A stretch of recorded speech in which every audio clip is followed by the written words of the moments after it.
Last week, we covered how the profits from Chinese public enterprises and the foreign direct investment provided the means to subsidize and encourage the growth of export-led economy. China, having learned from the breakup of Soviet Union after it got taken over by revisionism, uh, was not going to let that happen in China. So the Chinese revisionist authorities consolidated their control by tightening the grip of the Communist Party of China. We talked about the tentacles modern China had spread in various parts of the world. This concluding part develops that theme a little bit further. So here goes. The Shanghai Cooperation Organization was formed in April '96 by 6 countries: China, Russia, Kazakhstan, Uzbekistan, Kyrgyzstan, and Tajikistan, who are permanent members of the Shanghai Organization. Pakistan and India were observers and became full members in June 1917. The Shanghai Cooperation Organization deals with political, economic, and security issues. Um, Through this organization, China and Russia have formed a strategic pact to counteract the US-led NATO. The Shanghai Organization is a collective partner to the Russian-formed Collective Security Treaty Organization, which is a uh, military setup after the post-Soviet states. And in the Russian Collective Treaty Organization, Afghanistan and Serbia are observers. And then we have the BRICS. Um, BRICS is an economic alliance including Brazil, Russia, China, India, and South Africa. The common interest is to develop economies. However, only China and Russia within the group have large sums of finance to offer for investment. The BRIC countries also have links with the US-led monopoly credit institutions like the International Monetary Fund, uh, World Bank, etc. China, through BRICS, wants to develop alternative international economic and political institutions that could provide credit at cheaper rate than the US. Uh, at BRICS 2013 Durham meeting, moves were set afoot to create an international bank that would join forces with the Chinese banks to present alternative to the World Bank. Funds will be used to credit infrastructure projects around the world, as well as build up reserves to tackle future political, future financial crisis. This will reduce the dependence on the US dollar and the euro. BRICS countries must provide at least $10 million. However, China wants to invest a lot more to extract larger returns and exercise greater economic power. Chinese military power is also growing. It now has the second largest military budget behind US. It is the 5th largest nuclear power, lower soldier wages, and their low maintenance, low cost weaponry, tanks, jets, submarines, allow China to create a fighting force at drastically lower cost than US. The economic crisis in other imperialist countries has led to the reduction in their military budgets. China is by no means behind. even though they have a lower budget than the US. Although China has not yet engaged in imperialist wars, it has been actively involved supporting local governments in suppressing revolutionary struggles, intervening in civil wars, people's rebellion, and national liberation struggles. China supported diplomatically and militarily the uprising in Chad against President Idris Deby, who began doing business with Taiwan in the oil sector. Eventually, Idris was arm twisted to stop business with Taiwan. China chose to support the Sri Lankan government in their war against the Tamil Tigers. China gave nuclear weapons support to Pakistan to change China's fortune in South Asia. There is direct meddling in Nepal and Afghanistan. China engages in political, diplomatic, and military interference and provides assistance by way of advisors. In 2012, China became the third largest arms exporter. China joined UN in 1971 with a permanent seat on the Security Council. By 2005, it had deployed small numbers of troops in Libya, Western Sahara, Sierra Leone, Ivory Coast, and Congo. China had never sent their troops outside China before that.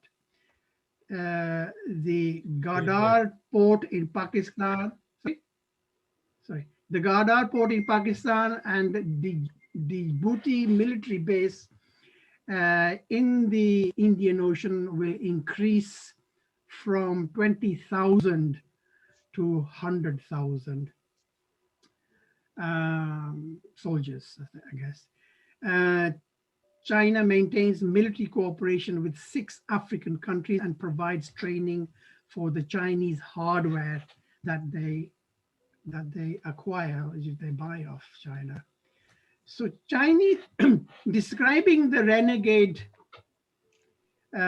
opportunist of the Second International, Lenin used the words socialism in words, imperialism in deeds. The revisionism in Soviet Union also developed social imperialism. Mao pointed out that when a renegade revisionist gang takes over the state power in socialist country, the results will be social imperialism. The Chinese revisionist clique entered the capitalist world to advance their aims by putting forward socialism with Chinese characteristic. Deng Xiaoping dismantled socialism, transformed socialist relations into capitalist relations, while maintaining the single party monopoly power under the CCP. Today, China has become a social imperialist. State monopolist rule China, wearing the mask of socialism. Their socialism is merely semi-planned capitalist development in order to achieve the goal of becoming a modern and wealthy imperialist country by 2050. In a distorted manner, the revisionist Communist Party of China from time to time talk about Marxism, Leninism, and Mao Zedong thought. They cannot abandon socialism as a framework, for they would lose their only claim to being legitimate. This way, modern China continues to deceive the masses of the underdeveloped countries who want socialism. Chinese social imperialism is exploiting the backward countries by exporting capital and investing through asymmetric business practices while looting their natural resources and interfering in their internal affairs. A severe world crisis of overproduction challenges the bounds of capitalism. China is a part of the world uh, economy, capitalist economy. It has major sources it has major source of exploited labor, as well as capitalist investment, both internally and externally. Imperialist forces compete with each other, and they do that by reducing the workers' wages, their benefits, and their living standard. Increasingly unequal economic and political development between imperialist countries will inevitably aggravate clashes between markets for supply of raw materials. And stronger imperialist power will come to the fore, whilst the weaker ones will be sidelined. This ultimately will lead to a global warfare. America intends to surround China with lackeys, strengthening its allies. China is counteracting this by this outdated strategy, with a call, because obviously the Americans got this old strategy of just invading and overpowering militarily. But China has this alternative approach by projecting its alternative approach in Africa, Indian Ocean, and elsewhere. China has won favor in the South Asian Association for Regional Cooperation, SARC. China has made agreement with Brazil for supply of food and raw material. It contrasts to the American-led international war on terror in the Middle East, aimed mainly against the Muslim world. China is making friends with Iraq, Iran, Syria, and Afghanistan, much to the annoyance of the United States. China, with help of Russia, has established a Silk Road free zone in Central Asia that includes Kazakhstan, Uzbekistan, Turkmenistan, Kyrgyzstan, and Tajikistan. The Shanghai Cooperation Organization Summit in 2016 fully supported the One Belt, One Road project, which consists of 6 financial corridors. The One Road, One Belt road initiative will link China to Asian regions, Africa, and Europe. These 6 land and water lines are part of the Asia Free Trade Area, which is part of the Asia Pacific region, including Nepal, Afghanistan, Pakistan, and Iran, all aimed to integrate all major markets on the African and the European continent. So in conclusion, really, there are 3 sharp contradictions in the world: imperialism and oppressed nations and people.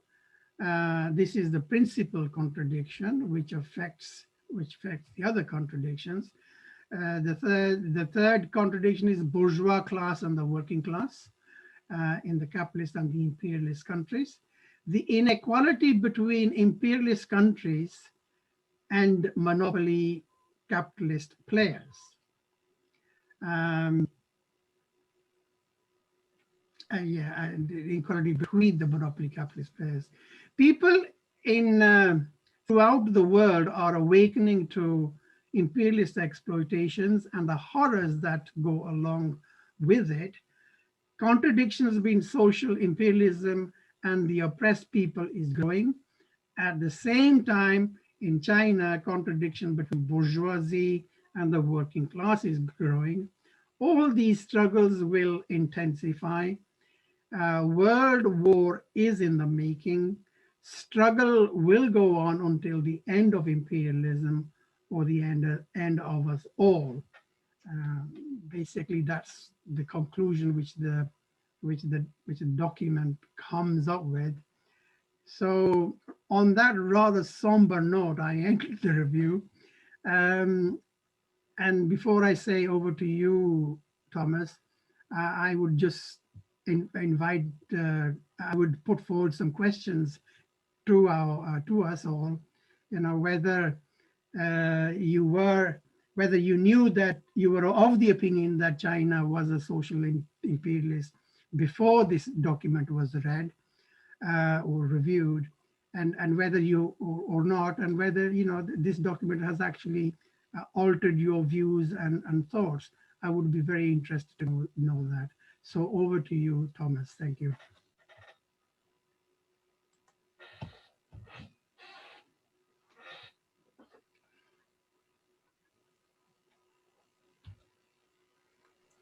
Thank you very much, Lake, for making this presentation. You took a lot of efforts to simplify this. It is a 45-page long document. You made it very simplified. You simplified it and made us to discuss. Okay, let us start our discussion. If you wish, we can discuss whether we have altered our views about China.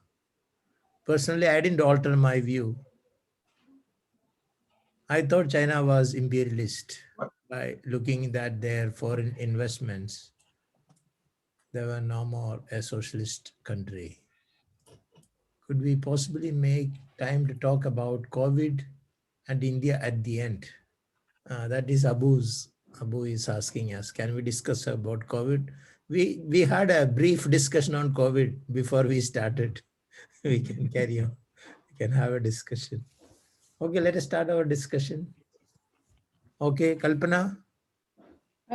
Yes, thank you, Lake, for introducing the document.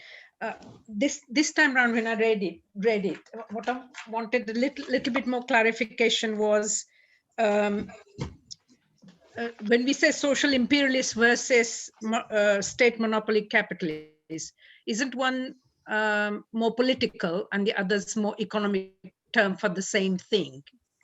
I mean, so the social imperialist political policies being used in service of the monopoly, state monopoly capital in case of China. That's one thing. And my other thoughts were considering the sort of reinvention of Silk Route, etc., going back to 400-500 years of trade routes, etc. So the geopolitics, the geographical, the geography of countries, if you like, and is that more predominant regardless of what the political system is within the country? And by that, what I meant was that, I mean, you raised the BRIC countries. So there are various contradictions between Soviet Union, China, between China and India politically, India and Pakistan, and yet they managed to form an alliance for, the, what do they call it? OBAR project, or the Silk Road project. So in a way, to develop trade route, it doesn't matter what the actually individual countries, what sort of political system individual countries have. So that's my question about the document. Response to your question, yes, I thought China, because China had become imperialist, and there was various documents about encircling of India with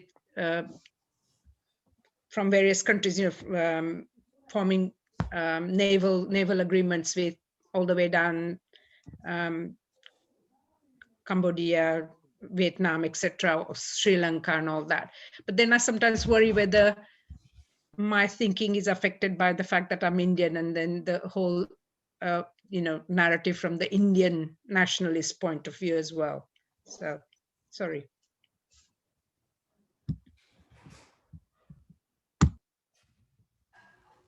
I'm not sure. I understand. I think I understood the middle question, which is about the OBAR. That you said that there's collaboration between China and India, but on the OBAR bit, there is no collaboration. India is very much opposed to it because they are hating the fact that China to the ocean is linked through Pakistan. So You're right. there is No, what I meant was, no, sorry, what I meant was they, in OBAR, they're opposing each other. In the BRIC, they are collaborating. I mean, they form the BRIC countries and the bank alternative to, they're trying to form the alternative to the World Bank, etc. They were trying to cooperate. When India and Pakistan had observation status and all that sort of stuff. That's what the document. I don't That's what the understand. document said, anyway. Who is opposing? What are the oppositions in the OBAR project? I did not get that. I thought there was a full collaboration between the Russian initiatives in uniting the 6 countries they have, and that they have united it with that. So there is now a very good collaboration between the Russian group and the Chinese group, and they are actually together working hand in glove to make this Central Asia linked up with the OBAR. So the document, I didn't see that there was any contention between China and Russia at all. Okay. One doubt I have is that if China is an imperialist country, is China going to be the new US? Is this US Chinese imperialism going to be different from US imperialism, and how is it going to be? That is one thing I am reflecting. I just saw one article, but I didn't read it. So it is going to be different. How different is it? Now I can see that United States being a democratic country, having election and every 5 years the government changes, but the same forces are in power. But there is a hegemony there. There is a soft power, because even countries of people of China also seem to appreciate this system, change. Even Iran is a democratic country, but they are not having a soft power. The soft power comes from the fact, in my opinion, comes from a democratic change. Though people don't see that, the same people are in power, same forces are in power. How is it going to be different? I was wondering if we can. Thomas, I think I've said it very quickly. I think I've said it before, and I dislike. I really loathe when people or commentators say that there is democracy outside China and there is no democracy in India. In China, and I've said it before that at the end of the day, both systems are there to exploit the working forces. That's what to me, that's the way I look at it, and that's my framework of looking at it. So there is no difference between the exploitation from Chinese-led or the so-called democratic world-led. Sorry. Yeah, Naeem wanted to say something. Yeah, I mean, I think the thing about democracy is very controversial, because the power does not change even with democracy. The power still remains. The only thing about the Western powers is they are very well established, right? Therefore, they are not under the same threats as the new and emerging power would be. And that is the case with China. That is the case, especially when it's overthrowing an external power like Iran had. All right. So I think it is an unstable situation. The US would not tolerate it, and therefore it looks as if there is no democracy in Iran. But there is a change of president on a regular basis. Yeah, correct. Yeah, I know, but I mean the problem is that in Britain also you can vote, but the policies don't change. Yeah. Okay, so the civil service remains the same because it's well established, whereas in a country like Iran, it is not well established, and it's also under the threat from the West. Therefore, its defense mechanisms are much more needed than they are in here. I mean, for example, you see Trump was jeopardizing the US position, and therefore it had to be got rid of. Yeah. And they got rid of him. So I think I mean, that's one thing. The other thing also is we got to consider what is an emerging power is challenging an existing hegemony. All right. Now, the thing about that is that, the whole point of the Cultural Revolution was to eradicate classes, to eradicate the division of labor. That was why Mao was saying, everybody must do manual labor, all right? And I think that process has not actually completed. And besides, China really never became a socialist country because it had, its objective initially was to build China as an industrial. It had 5-year plans to build capitalism in China. That was under Mao. That was under in Soviet Union as well. So I think we need to be clear on that. But I mean, I would say that what China is doing at the moment, in relation to everything else, possibly should be welcomed because it is challenging a hegemony, all right? And the Iranians, in particular, you see, I mean, they want to have means by which they can trade, and this road that they're building, that's going to give Iran some influence as well. And I mean, obviously, Pakistan is going to benefit from it, and it is going to challenge the US. Okay, Paul, you had to unmute. Kindly unmute.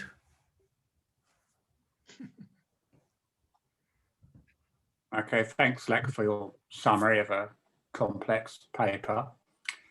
I just want to raise a point about democracy. As if this is somehow meant to be some sort of benchmark to distinguish certain Western countries from other countries. So it's very Orientalist, Eurocentric sort of discourse. As Naima said,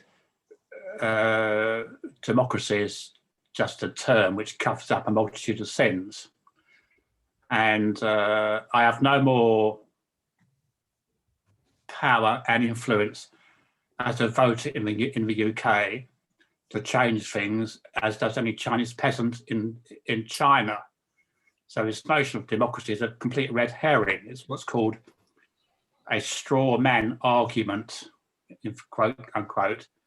It's setting up an argument which doesn't exist. Comparing China with the West in terms of democracy is a complete red herring because there's no democracy anywhere to speak of. So that particular approach of analysis is purely ideological. It's a form of propaganda, and it can be dismissed without too much critical analysis. For me, much more important to look at China in terms of Lek's questions is to understand China historically, where it's come from and its circumstances, and then to evaluate what China has done and is doing in light of its history. And that's very important. using casual terms like socialist imperialism or state capitalism. These are just concepts imported from the West, from Western universities in the main, to as a part of the warfare against the enemies of the hegemony. So when we start to analyse China, we need to be very careful about the language we use. Once you start talking about state monopoly capitalism, start talking about Chinese capitalism, you need to be very careful where these words take you, because it's very typical of the West and white supremacism. It's very typical of Western historiography to measure the other in terms of their own criteria. And we make that mistake sometimes as socialists and as Marxists. We try to import language to describe a unique phenomena.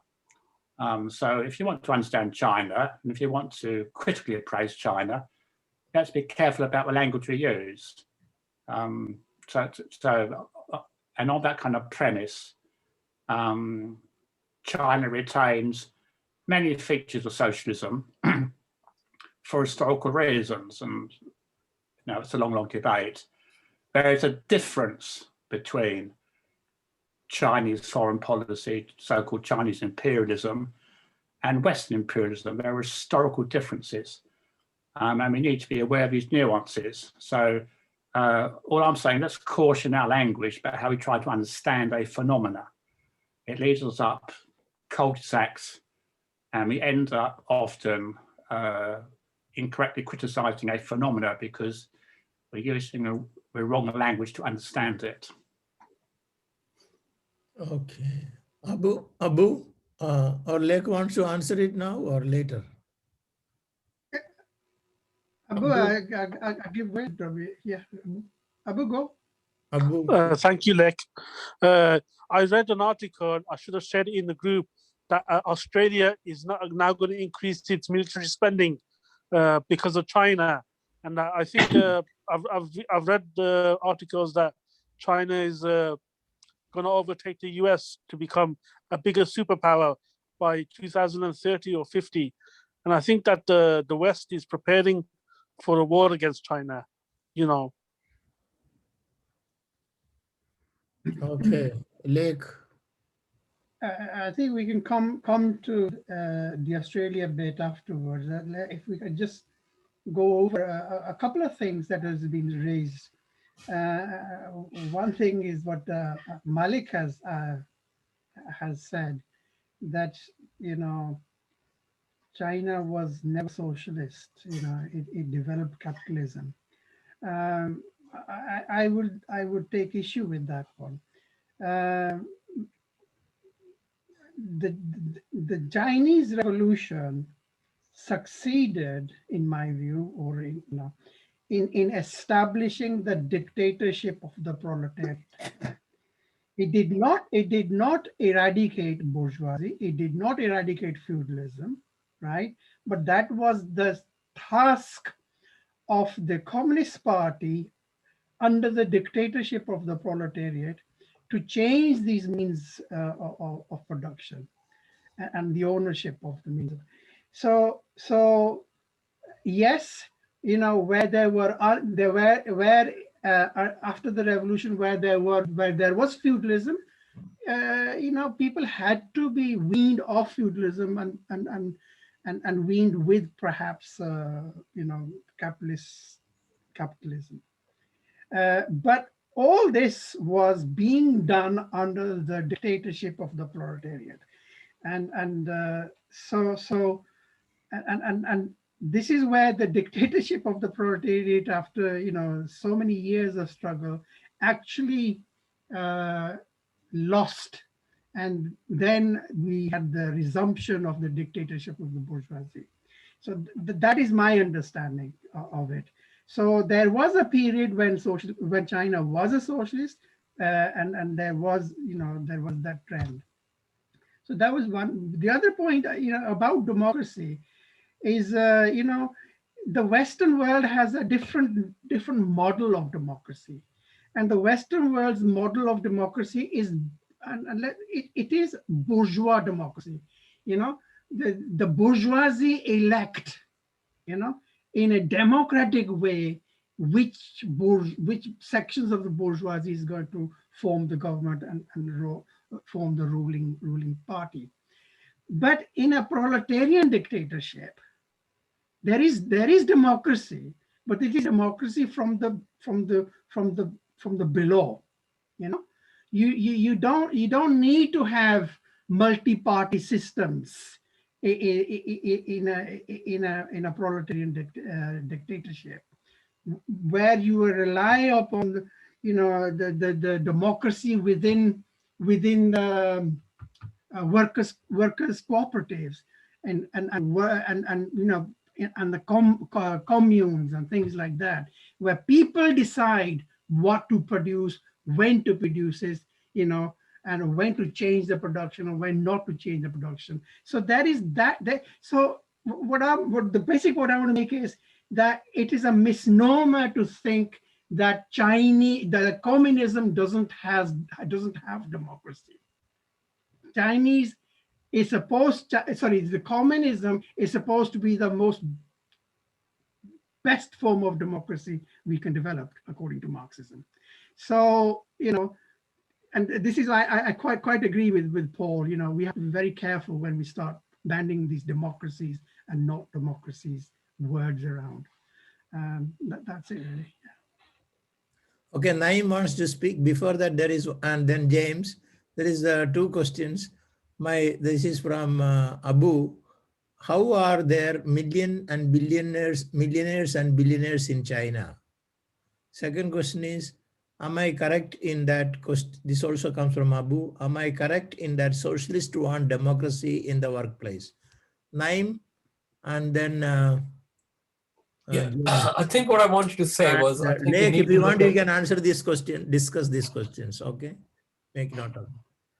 Okay, Naeem. You want me to Yeah. It's my turn, is it? Yeah, your time. Yeah. Okay. I mean, I think I've basically put what I wanted to say in the chat anyway, but I think what we need to look at is what did Mao mean by new democracy?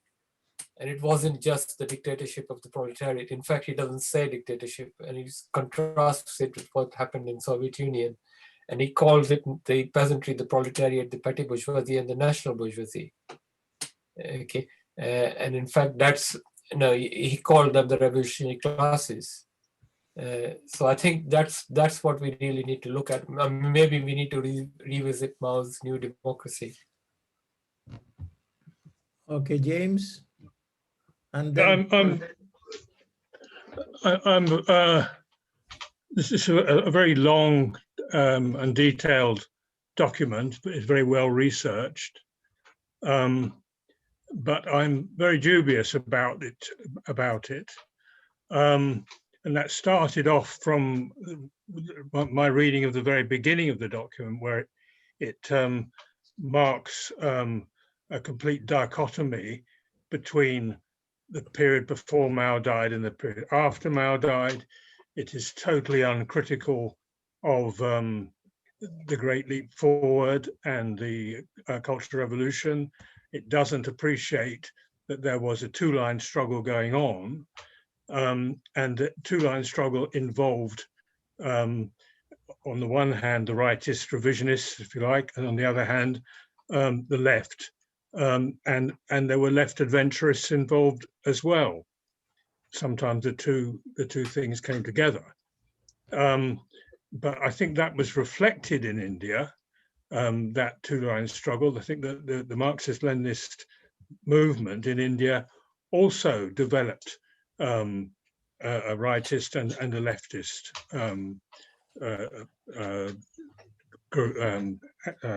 division.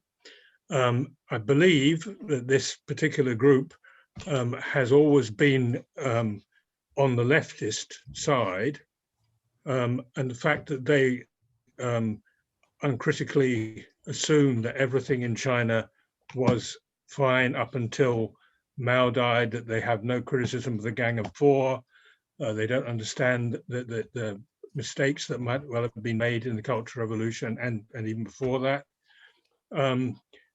I feel that they take a leftist adventurist line, a dogmatic position on that, and I agree with I'm much more inclined to agree with Naeem on the situation in China than with the document. I don't think it was socialist and then suddenly became capitalist. It was moving through a new democratic stage. So I'm dubious about the document from that point of view, and that suggests that perhaps some of its other analysis about what's happened to China now is also needs to be looked at carefully.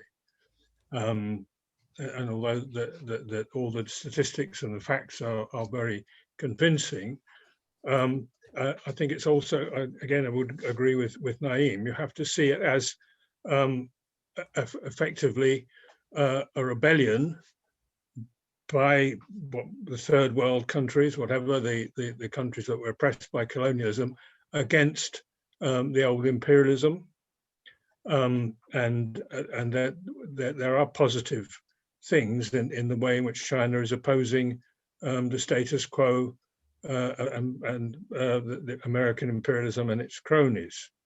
So I'm not 100% sure on the sort of extreme categorization, socialist in words, imperialism in deeds. It's exactly the same as the Soviet Union.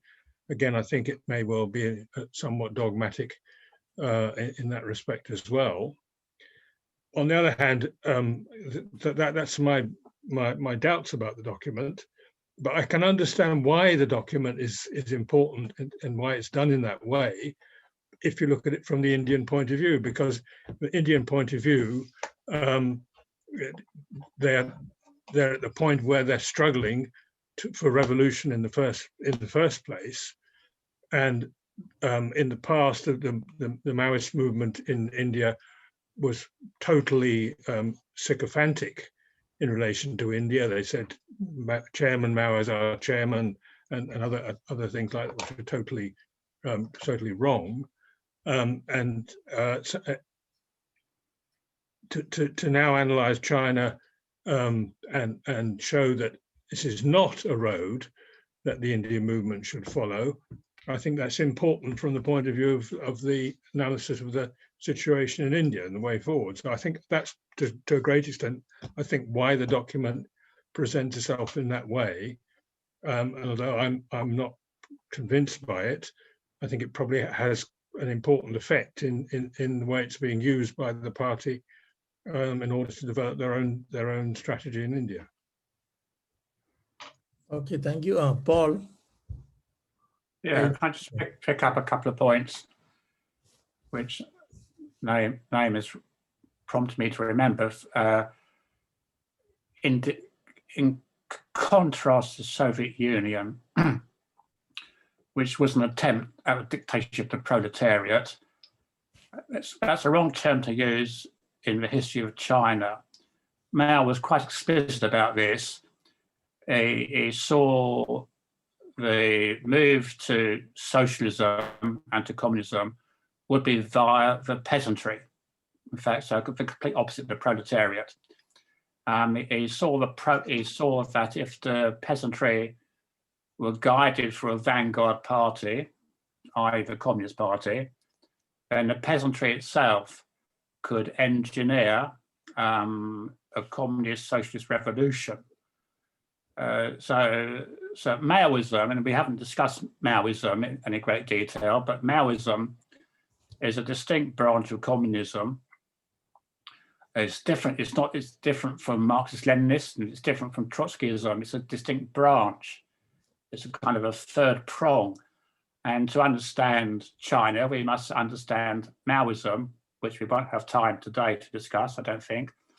But my point is, Mao said very clearly at the outset, and don't forget at the outset, Mao and the Chinese comrades, their intention, they are motivated first of all to expel the imperialists. The Chinese Revolution emerged in a fight against foreigners, the Western imperialists, and then of course the Japanese.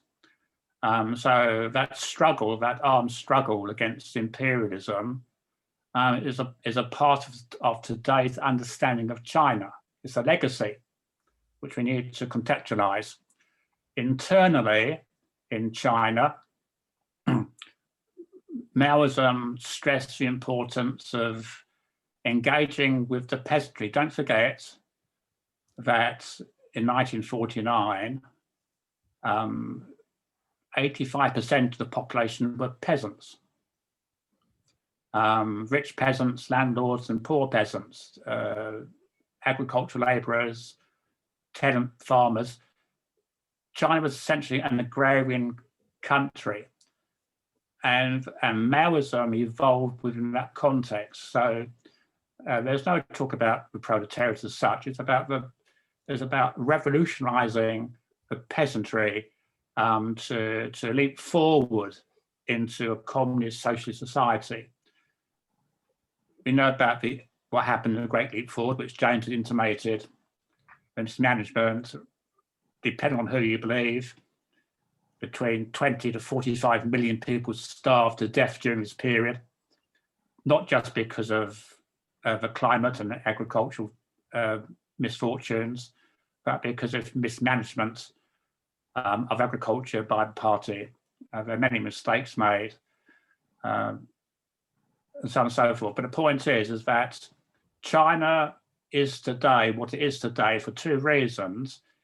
It's trying to manage a vast population who are hungry all the time, trying to organize that hungry population into a revolutionary movement for the vanguard party, the Communist Party, and secondly, to continue the fight against imperialists.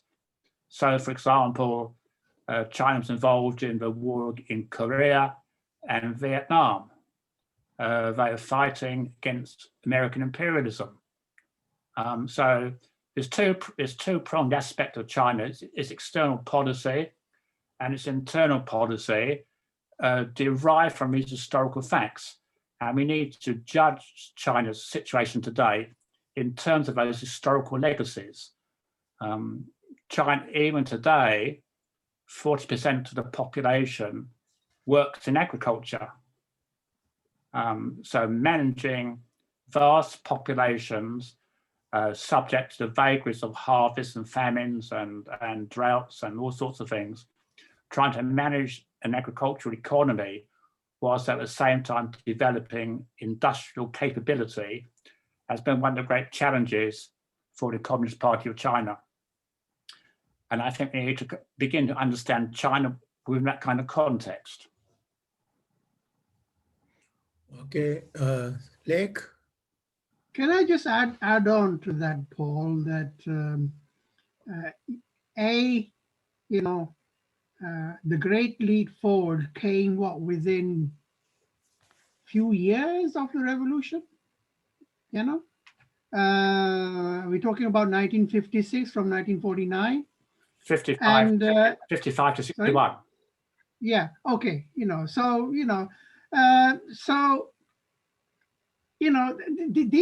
these communist cadres had no experience in running governments, had no experience at all, and obviously you can call it mismanagement, and it probably was mismanagement. But then I often think, had the Chinese Revolution not taken place, what would be the score in terms of death through famines and poverty and whatnot? Nobody actually ever gives that statistics.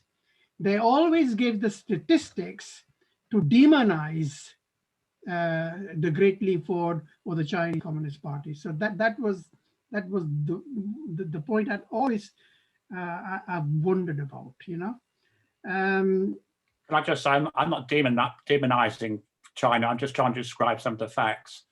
These are just the whole point about this is to get to the facts. It's And not, quite, it's not quite you. right to say that had there been not a revolution, there have been far greater deaths. I'm sure that's true. But we need to understand what's happening in China to understand the present. It's exactly the point I'm trying to make, Paul.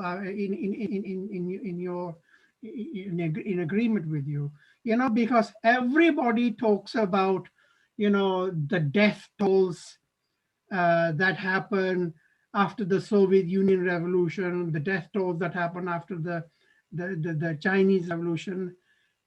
Does anybody have any account what the death tolls are within the imperialist rules, within the capitalist rules? Nobody talks about them. Nobody talks about 6 million people starved in Calcutta, as a result of Churchill, not wanting to support send food aid, during the famine in Bengal. So one has to take these statistics with a pinch of salt, and no doubt that Chinese government or the Chinese revolutionaries could have managed it better. But then, given the circumstances, but the other thing is how quickly they actually made China to be a self-sufficient food producer. That is a huge achievement. So. Okay. I have to say an example in a great leap forward. During very bad harvests, the Chinese government was exporting grain to the Soviet Union whilst its people were starving. So, call it mismanagement, call it what you want. These are just facts. It's the point about a large, how to feed a rapidly growing population has been a perennial problem for the Chinese Communist Party, and this partly explains the 1980s, late 70s, 80s, the move to open up the economy to a market economy. It was felt that the only way to ensure there was no longer massive famines because of poor harvests and so on and so forth. It felt that a market economy might be better able to manage feeding a large population. So that move to what we now call capitalism was, for many communists in China, inspired by the idea that maybe this is actually de facto a pragmatic, better way to keep a hungry population fed. So once you understand that kind of move as its rationale, then I think it gives a different slant on what actually happened during that period. Okay, Kalpana. Yeah, thank you for the discussion. I agree. I mean, I think I understood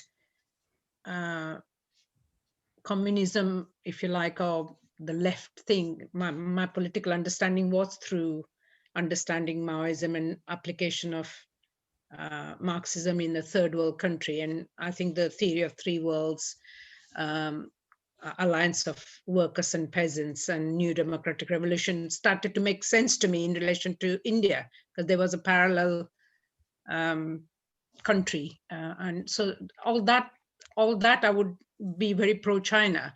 But what in a way what we're talking about, and it may not be sudden, but the fact is, for whatever reason, the progress from capitalism has gone to such a state where, when we discussed earlier about state monopoly, etc., it seems as if that's what's happening. And also the foreign policy, although there's a positive aspect of countering American imperialism and globalization, that's neoliberalism, that's all originated from, I would say, from America. So there is a good positive aspect of countering that. It's still a fact that China has used its economic and political power internally against other national minorities, and are definitely using it in their military spread South China Sea, Indian Ocean, and Middle East. So you can understand why it's being done, but has that progress come to such a state? And you could say, well, a country can't have a sort of, we're going to be imperialist type approach. They're just doing what the policies and things to serve their own people for, and they have, we talked about in the earlier meetings, they've raised they abolished poverty, and they raised the sort of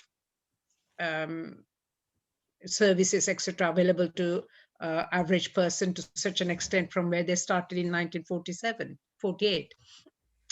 But is that new democratic revolution? Is that socialism? Is that imperialism? And I think that's where the differences will come, regardless how we term it. What's being done with militarization, etc., is very similar to what's happened in the Western imperialist countries as well. And we talked about division of Africa among different imperialist countries in the 19th century, and it seems to be same sort of thing happening in Africa now regards raw materials between China and Western powers. So, as I said, I'm pro-China in that sense, but there definitely has been change compared to 70s and 80s to what's happening now. Okay, Surinder. Yeah, thank you, Lick, and for everybody for the discussion. It just seems like in lots of ways now, China seems to be similar to the Western countries and Western sort of capitalism, but I'm not sure, because in the West you could sort of say that a lot of the multinationals control the state, but I'm not sure what extent the Chinese state is controlled by multinationals. I think that the state still has quite a lot of control over the capitalist, both internally, the big sort of national monopolies, but also foreigners who want to invest there. It still seems to have a lot of control over them. And certainly, I can't remember who somebody was talking about that when the Chinese, sort of the capitalist classes and the rich sort of elitists were showing a lot of their conspicuous wealth, they're being very conspicuous about their wealth, that the Chinese state actually sort of stamped down on them to sort of say, no, don't show off so much because, we'll have riots and stuff. But the fact that it can do that, I thought was quite important. And also, it is exploiting a lot of the resources of other countries, wherever it's trading with and investing in, Africa, etc. But to what extent is it imposing its own ideology?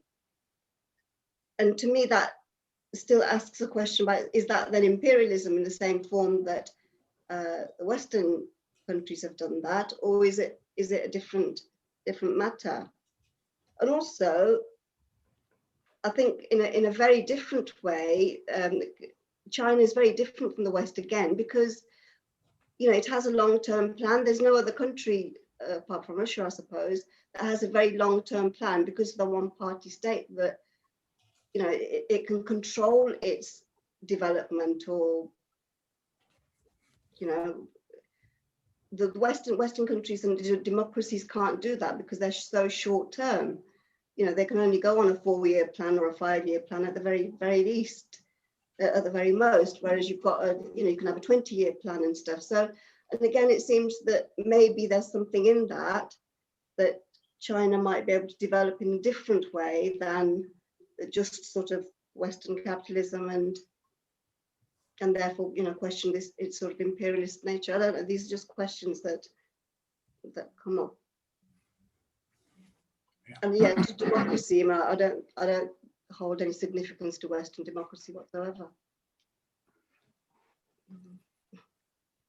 Okay, Lake. I think Paul wanted to say something anyway. Paul. Well, I was just going to agree with Surinder's analysis. It goes back to my opinion, it's very important to see the differences between the Western hegemony, Western imperialism, and the Chinese version of it. And I think the very important differences, which are quite critical.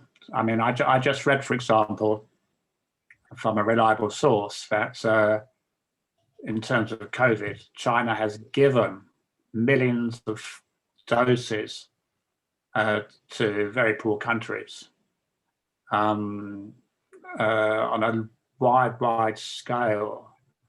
Now, the West argue this is then operating periodically by benevolence. But you don't need to take that kind of attitude. Quite simply, China is the only country in the world, to my knowledge, which has given a large part of its production of COVID vaccines to very poor countries. Generally speaking, given as a gift. In some cases, they've been sold at cost. So the attitude of the Chinese government towards COVID, in terms of assisting very poor countries, I think is quite remarkable compared to the rhetoric of the EU, the rhetoric of Johnson, and a lack of even rhetoric from the United States. I think that's kind of an example of the difference, which is very important.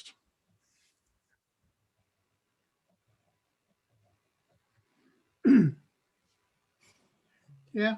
Lake. Yeah, it's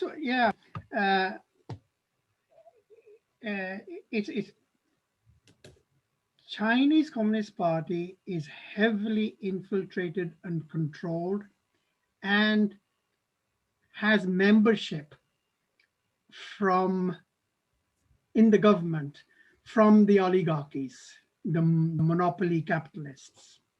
So, the question whether, the capitalist or the monopolist control the CPC or not is actually the document, according to the document, is there's no question about it, that they are there, and actually it suits them to have these 20 years and 30-year plans, because that keeps them in power. And then if the interesting question Surinder raises with that is China, although they are spreading their influences in Africa and what have you, are they exporting their ideology? Now, that's a very interesting question. What ideology is China now exporting? If I've been to China and I've tried to find books on Marxism and Maoism, and when I asked, can you take me a stall where I can, get Mao's volumes, and they talk, the few people I talk with, you mean Mr. Mao?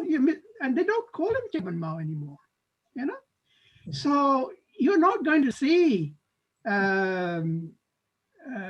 Marxist-Leninist literature, Mao Zedong literature anywhere. So if you can't find it in China, the only places you will find it is in universities, and because there are elite people who actually study these, then they advise these oligarchs, how to maintain the facade of Marxism, Leninism, Mao Zedong thought, so that the CPC then reacts to it. But so there's no question about exporting Marxism, Leninism to the outside world, and this is the brilliant thing, I think, the Western imperialist people have gotten on to. They can carry on saying, look at China, look what they're doing. They're the communists, they're the Marxists. This is not what you want. And this is what the document is trying to address, that China being labeled as a communist is actually hindering the people outside who want to actually aspire for socialism. So this is I think this is the context in which we should understand this. So China is actually not a communist, although they have a different system to the Western imperialism, but certainly they are not spreading Marxism-Leninism.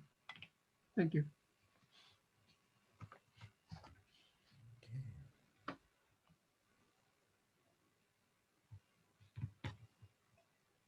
Okay, shall we wind up this discussion? I think nobody else has anything to say. So do you think, according to us, Paul suggested, do you think China can also become a soft power through their sale of free vaccine, giving out free vaccine? Do you think China can also become a soft power?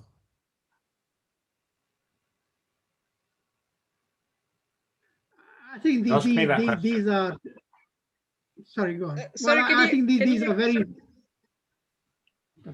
Soft power. Can you explain what you mean by the soft power? Sorry. So now Influence. United States and UK claim they are soft power because they have goodwill across the world. Having influence on UK other has got countries. a soft power in the rest of the world because of their Commonwealth is a soft power. Many students come here and study. They have got a good positive attitude towards UK. That comes in hand when they go for negotiations. Like India, when they go to India, there are a lot of people who are there who have got a very good, they appreciate the democracy here. They appreciate the values, British values. So they find it easy to negotiate. This is what they are saying. This is what is called soft power. So UK is a soft power, US is a soft power, but Germany is not a soft power. But USA is not a soft power. It has been a very hard power where it needs it to be. But China Right. does have soft power, but I'm not sure whether countries actually want to admit that they have that soft power. Because, for instance, Australia has such a close connection with China in terms of both trade and the exchange of people and stuff, Yeah. and yet they wouldn't say that they're actually, influenced by China. Yet again, be careful of our language, soft power. First of all, the American Empire and British Empire are the very antithesis of soft power. It's the history of brutality. So this idea of a soft power is nonsense. So it's just another way. Soft power is just another name in capitalism for corrupt networks of influence. It's Yes, not only historical. that's what It's I was an going old to boy- question as well. old- Yeah. Old boys network. Yes, that's exactly what I was going to say. It's just, Yeah. So I mean, it's not only historical. It's not to just get that. the word, It's not to get just the that. phrase soft power, okay, this is a language which people fall into. It's got a No, nice it's not feel about it. It's power without its brutality. And the Black and Tans were not soft power, were they? Forget about it. No, sorry, soft power is also about, cultural things like music and, how your dress sense might be influenced by cultural food, etc. That's soft power too, isn't it? And I think China has plenty of that. Doesn't, but that doesn't define. They use different things like bad cop, good cop, isn't it? They're both cops. They're trying to use different tactics under different circumstances. So I mean, I think the British are both. They use soft power when it is necessary, and they use hard power when it is necessary. So I mean, ask the Palestinians; they will not tell you that the Western democracy is a soft power. So yes, I mean, what the Americans did in Vietnam wasn't soft power, was it? yes. No, that's what I was going to say. It's like iron fist in velvet glove that they talk about, because now right. They can't overtly control various countries. They're trying to do it apparently. Suddenly all this human rights thing that article talks about, suddenly human rights becomes an issue. So that's supposedly soft power, not talking about, everybody agrees with disagreeing with torture, etc., etc. But then the whole issue is about who's actually doing the torture doesn't get discussed. Who's controlling the arms doesn't get discussed. Is that Give an sort of a example thing? of, yeah, I mean, give an example of Egypt, for example. You know, at the moment they're backing the military regime there. There's still thousands of people, right? It's got no democracy. And contrast that with what's happening in Myanmar. And, you know, the Brits are actually supporting the Egyptian regime. They are opposing the Myanmar regime. I mean, both of them are just as bad. Yeah. I'm not choosing between the two, but it's just an example of how their soft power or hard power works. But consider a shocking counter argument.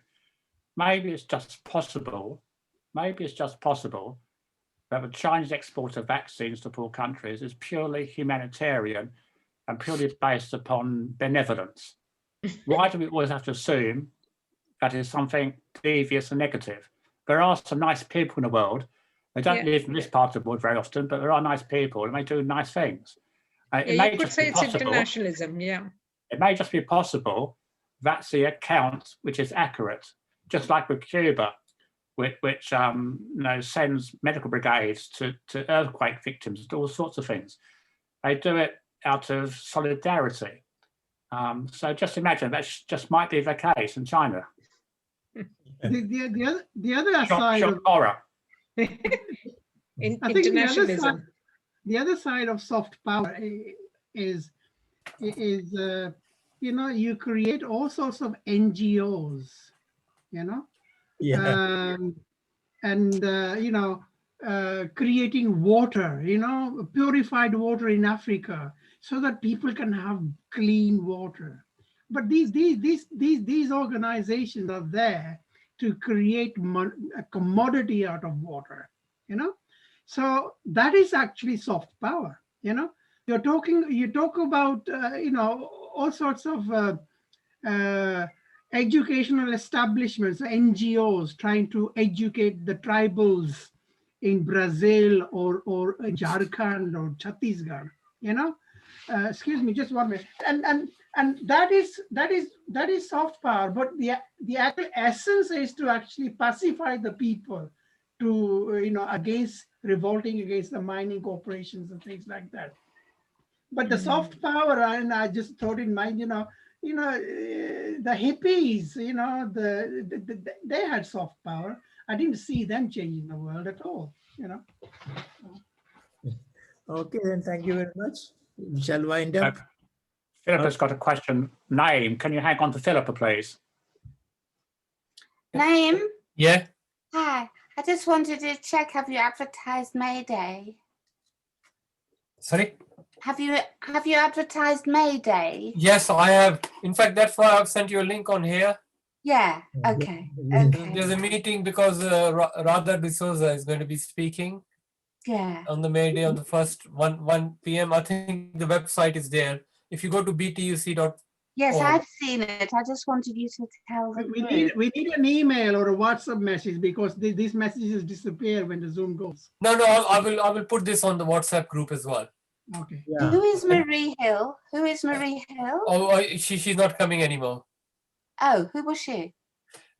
She spoke at one of the demonstrations against the police bill. Oh, right. Okay. And she spoke well, so we approached her to see whether she'll come and speak. A local person? A local person, yeah. Okay. I think she's part of the Fabian group. But there was a lot of criticism for us to do that. But okay, I wonder if she's okay. Okay, thanks. Okay, we have finished this discussion on China. We can think about. Would everybody come to the May Day thing? Yeah, we can come. I can come. I can come. To the actual. Yeah, one suggestion.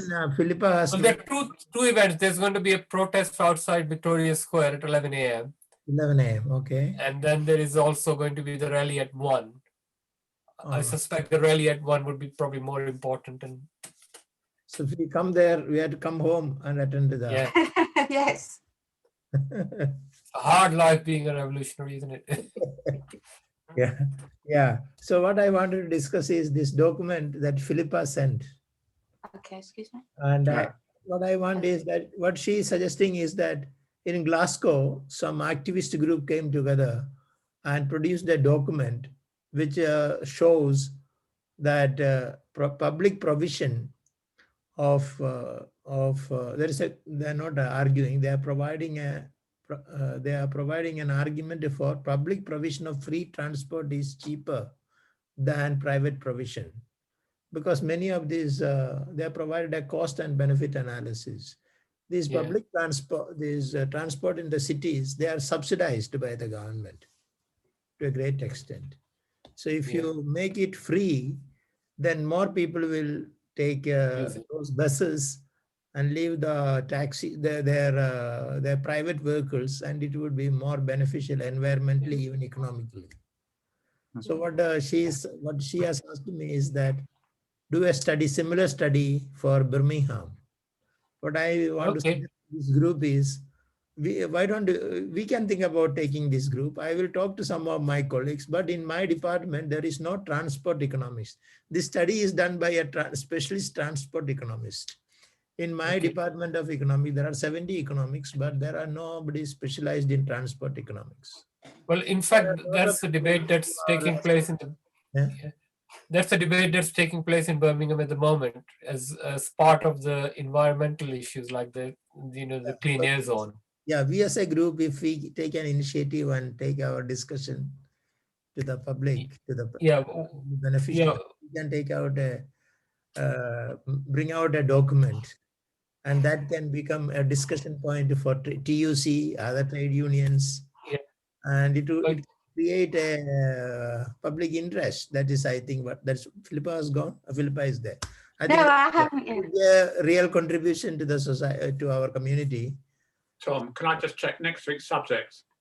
No, Oh. not next week. I will study this and make a report after No, 2. no. Next Friday, do Yeah. you want me to do my paper? Yeah, that would be better. This one I will do some more inquiry. I know a lot of my colleagues in my department are dealing with data, econometrics. There are a lot of non-econometrics. I will Yeah. talk to some So, of Thomas, my colleagues. And what I was going to say is that there is a demand on the Birmingham City Council at the moment Yeah. to look at the clean air zone, and instead of penalizing poor people, because that's going to affect a lot more. I think it can cost low-paid workers as much as £2,000 a year, and there are several proposals coming out saying that it would be better to provide free transport and then provide people parking areas from where they can travel, and that would be more cost effective. Yeah, correct. And I think, in fact, there are 2 resolutions on the Birmingham Trades Council. One was passed last year on this issue, and one recently. That one primarily affected the musicians union. So I think there is scope for that, and there is some discussion already taking place in the city. Yeah, that's it. Correct. So I want.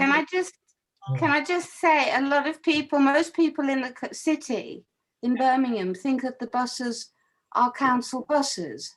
They really have that impression. They don't realise it's a deregulated private service that's subsidised by the city. And London they have regulated their buses. So the model that Glasgow is and Manchester are taking on is the same as the London one, which is more like a franchising. And the issue is, I'm not sure if it's actually looked at in the paper, Tom, the issue is where the risk is. Whether the risk about the actual infrastructure and the buses, whether they belong to the council or whether they're actually going to belong to the companies. So there's quite a lot of space between privately run and council run. I think the problem was that there was a West Midlands transport when I came first to Birmingham in the 70s, and you could travel anywhere in the West Midlands. And I think so it could actually be a county-wide, and then when the counties were abolished, all that disappeared. Well, yeah, I do know the history, but we don't need to talk about it now, but you're quite right now. This is from CAN-WM, Campaign Yeah. Against Climate Action Network, West Midlands. Yeah. So that's where this comes from. Okay. Yeah, yeah. And you're right about the clean air zone. Yeah. The free public transport has been tried in a number of cities and is working or has been abandoned for different reasons. So, but we just wanted to look at the cost benefit analysis. Okay, thanks everybody. Thank you, Tom. Okay, thank you. That's a good idea. We'll For think next about week, it. for next week, Paul is gone. Where is Paul? Oh, Paul, no, he's here. we can continue our discussion of China with the paper on China, since there is a lot of interest on China. Yeah, I'll Okay, then after okay, that, that's it. Okay. Okay.